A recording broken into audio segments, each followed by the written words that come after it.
фазлиддин Мамадрахимов қаҳрамони муваққатии лигаи яктагон дар вазни сабук шуд. ӯ дар рақобат Муҳиддин Мамаҷоновро мағлуб кард. муҳорибат то раунди чорум идома кард, аммо ҷанговари ӯзбекистонӣ бо ҷароҳат гирифтан дигар натавонист рақобатро давом диҳад ва дувар муҳорибаро қатъ кард ва ғалаба бо нокаути техникӣ ба Фазлиддин дода шуд. бо ин ғалаба Карим соҳиби камарбанди қаҳрамони муваққати яктагон дар вазни сабук гардид ки ӯро табрик мекунем. салом дӯстон ва мухлисони ашадии ММА, мо тозатарин хабарҳоро аз ҷаҳони ММА ҷамъ овардаем ки пешкашатон мекунем. барои дастгирии мо лайкро фаромӯш накунед ва дар комментария фаъол бошед. мо бошем оғоз мекунем. Спонсори мо ба шумо босифаттарин пойафзолҳоро пешниҳод мекунад ки аз замшу кожаи тоза истеҳсол мешаванд. шумо метавонед об, том ё дона фармоиш кунед. барои маълумоти пурра гирифтан дар WhatsApp рӯи экран пойафзол нависед.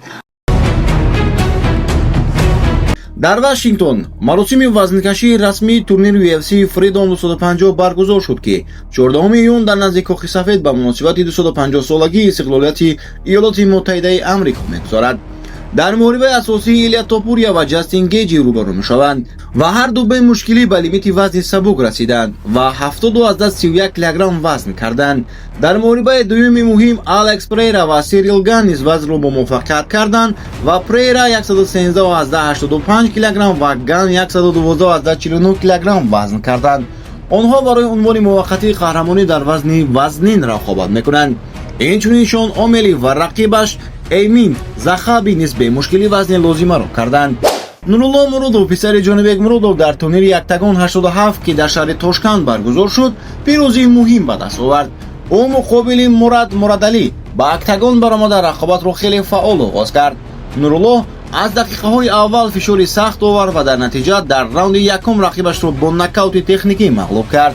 бо ин ғалаба Нурулло рекорди худро то 3 пирӯзӣ ва 1 бохт баробар намуд. ӯро низ бо ин муваффақияташ табрик мекунем. ҷонишини президенти лигаи СА Асланбек Бадаев эълон кард ки аз ин ташкилот меравад. ӯ гуфт ки дар маҷмӯъ 10 сол дар ин лига кор кардааст. дар ин муддат ӯ аз корманди оддӣ то ба вазифаи ҷонишини президент расидааст. ба гуфтаи Бадаев, ин солҳо барои ӯ давраи муҳим ва пур аз таҷриба буданд.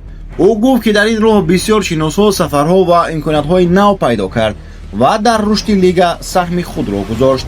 дар охир ӯ таъкид кард ки ҳамеша барои СА бо дилу ҷон кор кардааст ва ин лигаро дар ҳама марҳилаҳои рушташ дӯст медошт.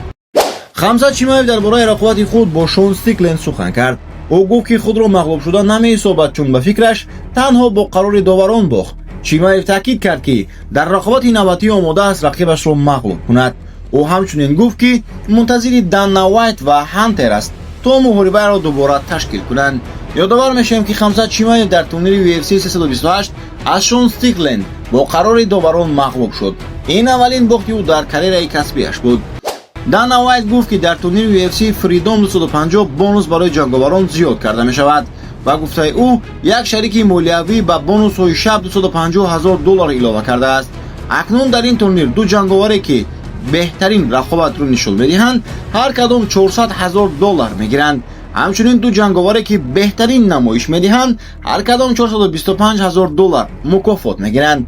Дана Уайт таъкид кард ки ин шаб шаби махсус аст ва ҳама ҷанговарон имкони гирифтани мукофоти калонро доранд.